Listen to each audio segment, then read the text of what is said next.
Wednesday, February 12th, 2025. Welcome to today's Gospel.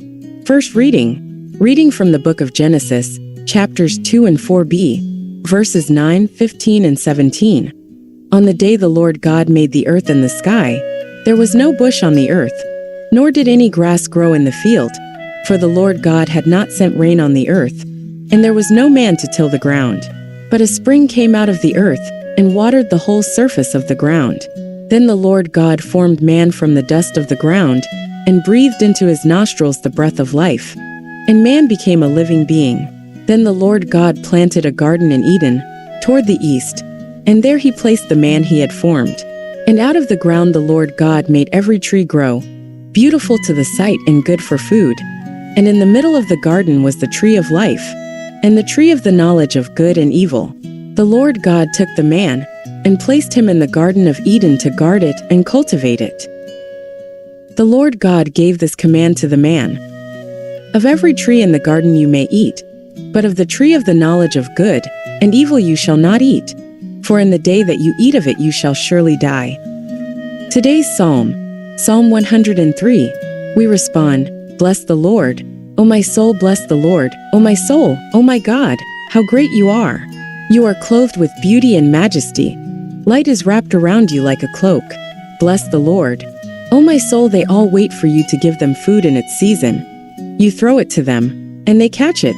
You open your hand, and they are filled with good things. Bless the Lord. O my soul, you take away their breath, and they expire, and return to dust. You send forth your breath, and you create them, and you replenish the face of the earth. Bless the Lord, O my soul. Gospel of the Day. A reading from the Holy Gospel according to Mark, chapter 7, verses 14 to 23. At that time, Jesus called the crowd to him again and said to them, Listen and understand, everyone. Nothing that enters from outside can make a man unclean. It is what comes from within that makes a man unclean. When he left the crowd and went into the house, his disciples asked him to explain the parable to them. He said to them, Do you also still not understand? Do you not understand? Nothing that enters from outside can make a man unclean, for it does not enter the heart but the stomach, and is thrown into the latrine. With this he declared all foods clean, and he continued, What comes out from within a man, that is what makes a man unclean. For from within, out of the heart of man, come evil thoughts, fornications, thefts, murders, adulteries, covetousness, wickedness, deceit, debauchery, envy, slander, pride, frivolity. All these evils come from within and make man unclean. Reflection on today's Gospel. The Lord God made all plant life sprout, and placed man in its midst to take care of it. This is the culmination of creation. God has finished his work, and from here on it is up to man to cultivate and care for the garden. There is little doubt that this is a mythical story created by an author who does not care about the scientific details of historical reality. For the author, God has created the world and everything that exists. He does not care about the actual time of creation. It does not matter to him whether it is seconds or millions of years of evolution. All these are unimportant details as long as they are aimed at showing that everything, absolutely everything that exists, is the work of God. And God did everything well. For some reason, after finishing the first chapter of Genesis, in verses 27 and 28 of which he describes the creation of man and woman as equals, it seems that the author was not very happy with the story, and corrected it in the following chapter, where the tree of good and evil and the tree of life appear. And a few verses later, he narrates the creation of man again, with a very important nuance regarding the first story. In that chapter, God created man and woman, equal in rights and dignity. However, the second story makes the woman appear inferior to the man, coming from the bone of the man.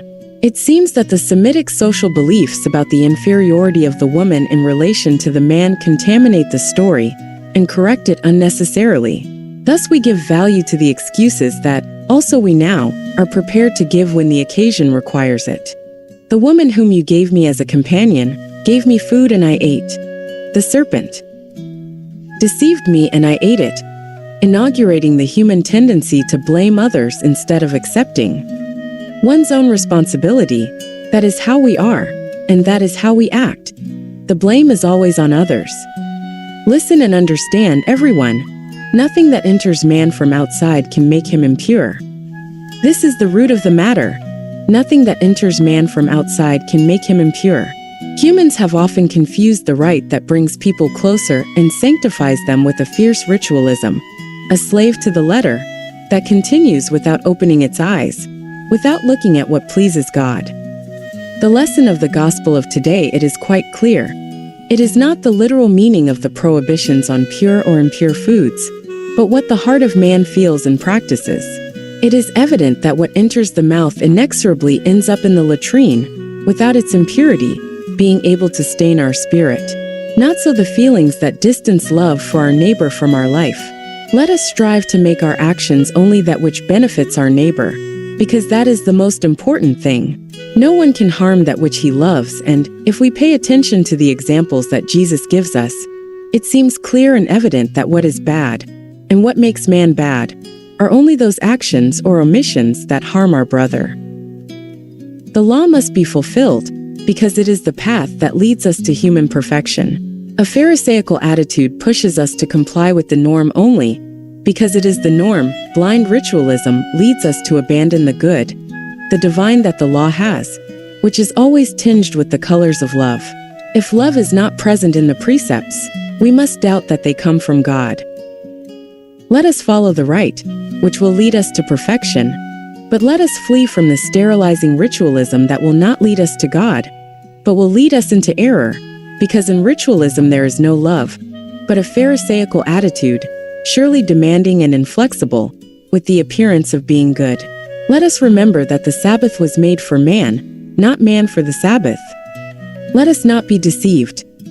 That's it for today's gospel. Thank you for being part of this mission and allowing us to be part of your life. Help us share this content and continue with the task of spreading the word that God has entrusted to us. Subscribe to this channel so that you can join us in the daily gospel. Thank you, and see you tomorrow.